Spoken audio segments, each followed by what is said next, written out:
которые капитулировали перед гитлеровской Германией, превратились в покорных соучастников ее преступлений.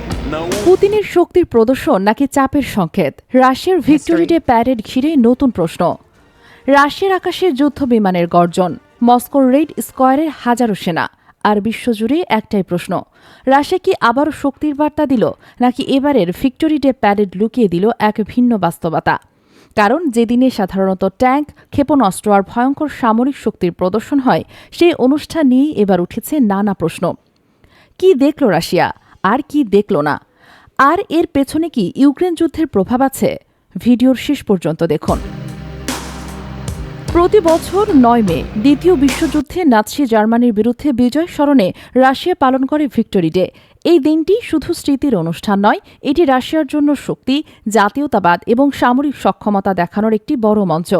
সাধারণত মস্কোর রেড স্কোয়ারে বিশাল সামরিক কুচকাওয়াজ হয়, যেখানে দেখা যায় ট্যাঙ্ক, সাজোয়া যান, আধুনিক ক্ষেপণাস্ত্র ব্যবস্থা, যুদ্ধবিমান, এমনকি রাশিয়ার কৌশলগত সামরিক শক্তির প্রতীকও।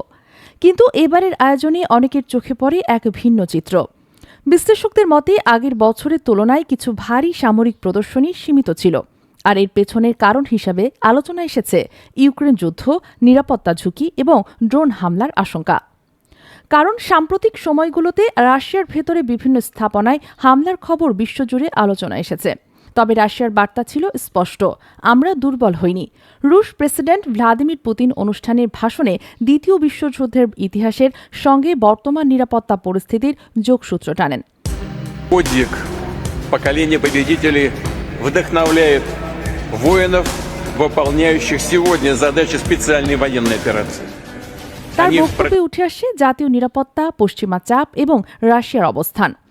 এদিকে সমালোচকেরা বলছেন এই আয়োজন আগের মতো জাঁকজমকপূর্ণ না হওয়া হয়তো যুদ্ধ পরিস্থিতির প্রভাবের ইঙ্গিত।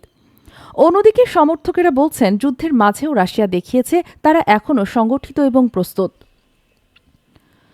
কিন্তু সবচেয়ে বড় প্রশ্ন হল, এই ভিক্টোরি ডে আসলে কাদের উদ্দেশ্যে বার্তা? ইউক্রেনকে, নাকি ন্যাটোকে, নাকি পুরো পশ্চিমা বিশ্বকে? কারণ আন্তর্জাতিক বিশ্লেষকদের মতে এই প্যারেড শুধু দেশের জনগণের জন্য নয়, এটি বিশ্ব রাজনীতির কাছেও একটি প্রতীকী বার্তা।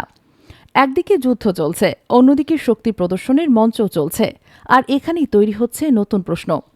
রাশিয়া কি আগের মতোই আত্মবিশ্বাসী, নাকি যুদ্ধের চাপ ধীরে ধীরে বদলে দিচ্ছে সেই চিত্র? তাহলে আপনার কি মনে হয়, রাশিয়ার ভিক্টোরি ডে প্যারেড এটা কি শক্তির বার্তা, নাকি যুদ্ধের চাপের মাঝেও আত্মবিশ্বাস ধরে রাখার চেষ্টা? কারণ বিশ্ব রাজনীতির প্রতিটি বড় ঘটনার পেছনে থাকে আরেকটি গল্প। Свою страну спас мир.